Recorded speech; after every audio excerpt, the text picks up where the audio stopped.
maganda kayong lahat. At welcome back kay Don Simon, ang ating cooking show na Mga Katoyo. Ngayon, ang ating gagawin ay medyo hindi Pilipino, kaya hindi nga talaga Pilipino kasi ang gagawin natin ay Thai food. Pero dahil kahit Thai food ang gagawin natin, pasok naman siya sa panlasa ng Pilipino dahil ang mga Pilipino ay unang-una mahilig sa gata, mahilig sa medyo maanghang, at ang pagkain na ito ay kinakain with rice and noodles.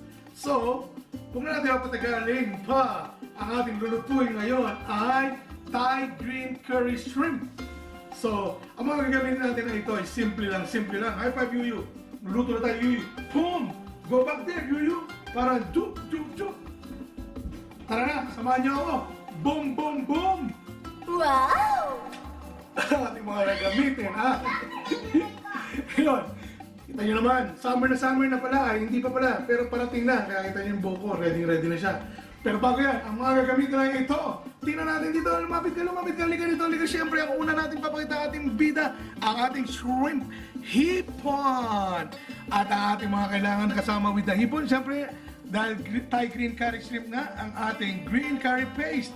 Ito siya, mabibili sa mga suking Thai or Asian store. At ito pa, sibuyas, bawang, Thai chilli, celery, at snow peas, red bell pepper, at fish sauce, at syempre ang ating gata! Boom! Pakita na natin ang mga gagawin! Boom! Unang step, boom! Itong gata, ihalo lang natin muna ang ating gata, ang ating patis! Boom! 4 tablespoon siya. At syempre, ang ating Thai green curry paste. Halo natin sa gata. Ganun lang. Boom. Pero kailangan mo siya i-whisk na maganda. Halo lang natin ang halo hanggang sa mahalo siya. Ganyan. So yun lang, halo lang. Dito, pakita mo dyan. Dito, kailangan mahalo natin ang maayos yan. So yun lang, pag nahalo lang natin, then set aside. Boom!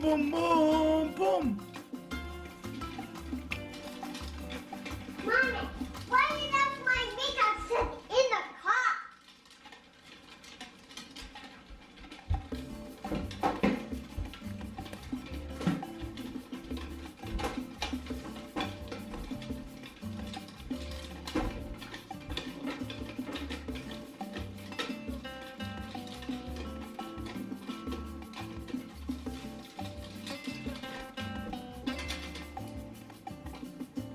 Lagyan lang natin ng mantika at ang oil. Lagyan lang natin siya ng konting oil.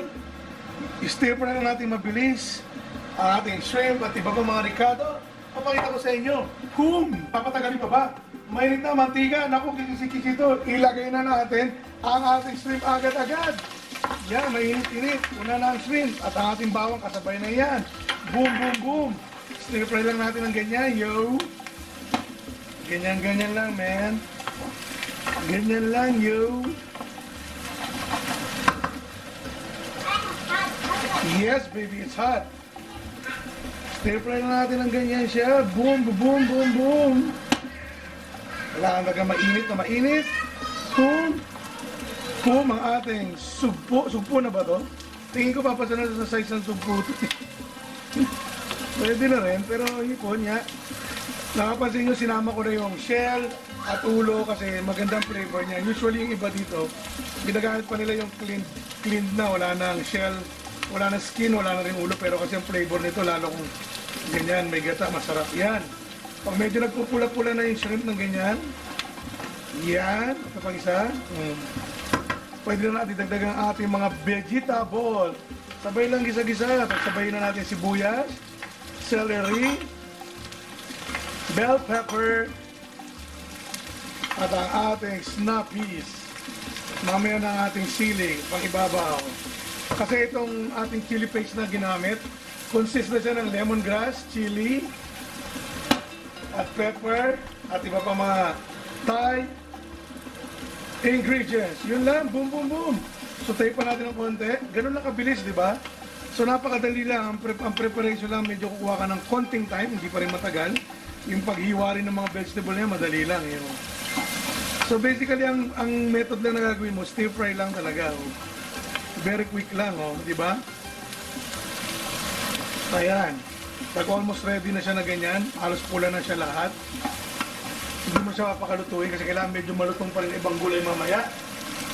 Pwede na natin ilagay ang ating sinet aside kaninang coconut milk na may curry paste at fish sauce.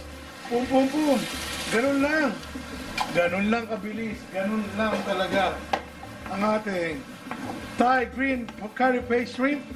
Antay lang natin siya hanggat maluto. Siguro bigyan lang natin siya natin sa mga 2 to 3 minutes. Ganyan lang. Done na yan. Kasi luto na yung shrimp nung inano natin. Diba? I'll make it 4 siguro. Yun lang. Boom, boom, boom. Yan. Boom, boom, boom. Ready na. Tara na, i-plate na natin. Tirahin na natin. Boom! Wait.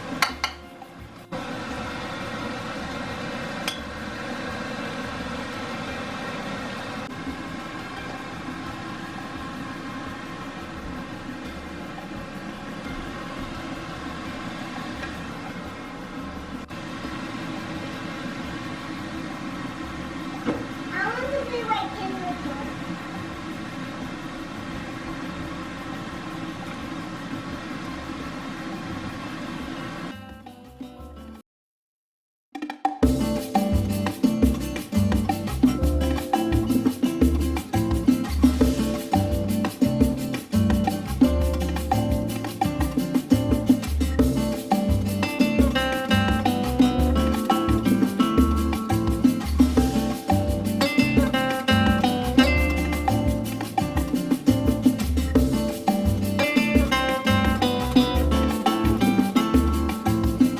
One, two, three. 1, 2, 3, action! Daddy, Mommy doesn't have any memory on his cell phone. Okay, well, wala na memory. Okay, sige. Ayun, welcome back. Ayan na. It's kain time. Kumusta kayong lahat? At again, at kung nagustuhan mo ang ating ginagawa sa video ko, paki-subscribe na lang po ang ating channel at paki-hampas ang notification button para lagi updated. Paki-share na rin kung may time. Boom, boom! Ito na. Titikman na natin. At gaya ng sinabi ko, ang Thai cuisine at ang Thai food ay hindi naman nalalayo sa panlasa ng Filipino. Lapit mo, halika, lumapit ito. Gaya niya, di ba? Shrimp at gata at may sili. Na-appreciate ng panlasa ng Pinoy ang pagkain na yan. So kasi pwede siyang kainin with noodles, pwede siyang kainin with rice. At ako, at nagbawas ako ng rice, gumawa ko ng sarili kong rice at yan ang tawag dyan ay cauliflower rice. Cauliflower? Boom, boom. Yes. Next time, mapakita natin kung paano gumawa niyan. At babati muna rin tayo. Binabati namin ang lahat ng Bicada family sa Mindanao, sa General Santos City. Thank you sa inyong walang sawang panunood. At Ate Ambel Bungaos ng Jeddah, KSA. And of course, ang lahat ng Kapulong family sa San Jose del Monte, Bulacan. At ang Monte family sa Bicolandia at sa Taguig City. Boom, boom, boom! Sabi mo, boom, boom, boom! Ayan, kakain na. Titikman na rin dati. Papakita natin sa kanila. Magay ka sa kanila. Say mo, hi guys, I'm gonna play now. Okay. At yun guys, tikman na natin. Yan o, tipon. Ang sasabi ko sa inyo, panalo. At thank you sa aking cameraman. Masaya ako ngayon at may cameraman ako. Hindi siya nakatutok lang. Yan yung flavor niya. Ito gusto ko sinisip-sip, pero kaya gusto ko yung may shell pa na hipon. Panalo talaga siya. Yung may time ka pa, magbabalat ka. Ngayon sa mga ayaw naman magbabalat ka ng hipon, may nabibili naman na peeled na hipon. Ready to eat na lang, pwede naman yun. Pero kasi yung flavor lang na nabibigay ng ulo, gusto ko. Kaya maganda naman rin sa kamay ko. Gusto ko sinisip-sip yung shell. So yun lang. Maangang siya. Kasi yan nga pala guys, ang Thai ay, ewan ko ba kung obra pa tayo sa kanila. Tingin ko mas maangang ang pagkain nila eh. Kaysa sa atin eh. Yun. Ayun, sarap. Pwede sa rice, sa noodle, at sa cauliflower rice. Walang pinipili. At may extra ko sila ito sa gilid dahil gusto ko ito eh. Masarap siya lalo pag ginanya mo. Boom! Boom, boom, boom! At ang ating sauce, ang ating curry sauce, naku, panalo to. Sige guys, mukhang naiiyan na ako na rin. Baka di na ako magsalita. Gusto ko na ko kainin ito. At salamat sa lahat na nagtsaga. At again, always be grateful para laging beautiful. Boom, boom, boom. See you again next time. At thank you sa inyong panonood. Boom, boom.